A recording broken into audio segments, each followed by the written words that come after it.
कर्म Jyoti civil services YouTube channel by Niharika Swarnim में आपका स्वागत है। चलिए आज भारतीय भूगोल की एक बहुत ही दिलचस्प कहानी में गोता लगाते हैं। तो देखिए, आज की हमारी यात्रा कुछ इस तरह से होगी। हम भारत की दुनिया में क्या जगह है वहां से शुरू करेंगे, फिर हम उत्तर में हिमालय के ताज को देखेंगे, उसके बाद नीचे उपजाऊ मैदानों में उतरेंगे, फिर भारत के सबसे पुराने हिस्से यानी दक्षिणी पठार को समझेंगे और आखिर में हम तटों और द्वीपों पर अपनी यात्रा समाप्त करेंगे। भारत के भूगोल को समझने के लिए सबसे पहले ये जानना जरूरी है कि दुनिया के नक्शे पर ये कितना बड़ा और महत्वपूर्ण है। चलिए बड़े पैमाने पर इसे देखते हैं। तो भारत का कुल क्षेत्रफल ये है लगभग 32,87,000 वर्ग किलोमीटर। ये बहुत बड़ा है, जो इसे दुनिया के सबसे बड़े देशों में से एक बनाता है। लेकिन मजे की बात यह है कि इतना बड़ा होने के बावजूद ये दुनिया की कुल जमीन का सिर्फ 2.4% हिस्सा ही है। अब ये आंकड़ा क्यों जरूरी है? क्योंकि जमीन के इसी छोटे से हिस्से पर दुनिया की सबसे बड़ी आबादी रहती है। जी हां, 2023 की रिपोर्ट में ये पक्का कर दिया है, जो कि एक ऐतिहासिक बदलाव है।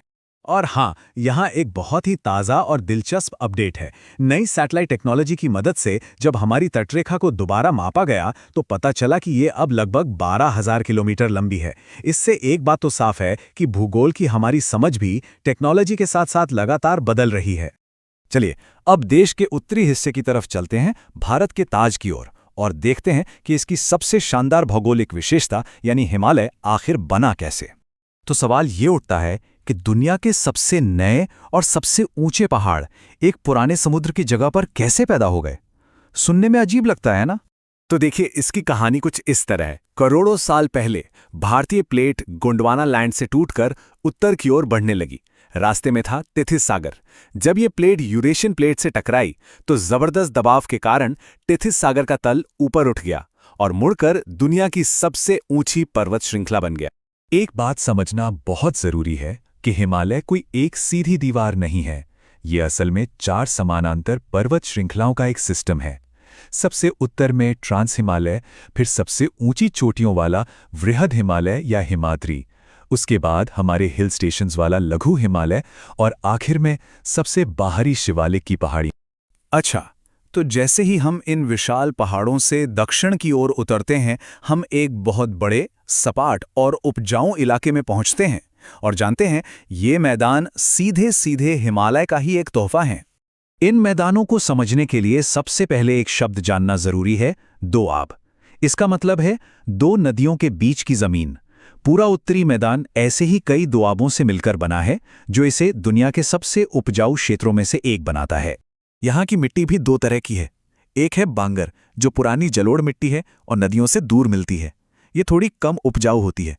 और दूसरी है खादर, जो नई मिट्टी है और बाढ़ के मैदानों में पाई जाती है। हर साल बाढ़ के साथ ये नई होती रहती है, इसलिए ये बहुत ज्यादा उपजाऊ होती है।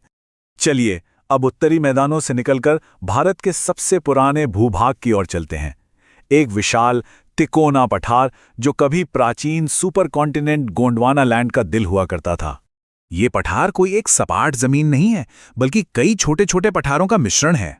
जैसे मालवा का पठार, जो ज्वालामुखी की लावा से बना है, या फिर छोटा नागपुर पठार, जो खनिजों से इतना भरपूर है कि उसे भारत का रूर कहा जाता है।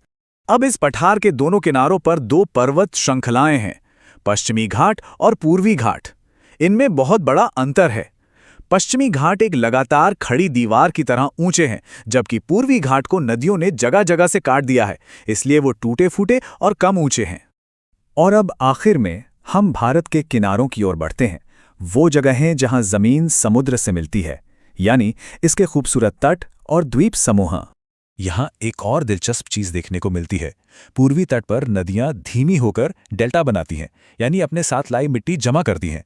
वहीं पश्चिमी तट पर नदियां तेजी से सीधे समुद्र में मिल जाती हैं और डेल्टा की जगह ज्वार नदमुख यानी एस्चुअरी बनाती हैं। और भारत के द्वीप, वो भी एक दूसरे से बिल्कुल अलग हैं। एक तरफ अंडमान और निकोबार हैं, जो ज्वालामुखी विस्फोटों से बने हैं, और दूसरी तरफ लक्षद्वीप हैं, जो छोटे छोटे समुद्री जीवों यानी प्रवालों के कंकालों से बना एक कोरल द्वीप है। तो कुल मिलाकर भारत का भूगोल सच में विरोधाभासों की एक कहानी है। सोचिए, एक ही देश में दुनिया के सबसे नए पहाड़ भी हैं और सबसे पुराने पठार भी। दुनिया की सबसे ज्यादा बारिश वाली जगह भी यही है और एक विशाल सूखा रेगिस्तान भी। तो अंत में ये सवाल बचता है कि इतनी ज्यादा भौगोलिक विविधता वाला ये देश, यहाँ रहने वाले 1 अरब से ज्यादा लोगों की जिंदगी, उनकी संस्कृति और उनके भविष्य को आखिर कैसे शेप देता है? ये एक बहुत गहरा सवाल है जिसके बारे में सोचना चाहिए। देखने के लिए धन्यवाद। चैनल को लाइक, शेयर और सब्सक्राइब करना ना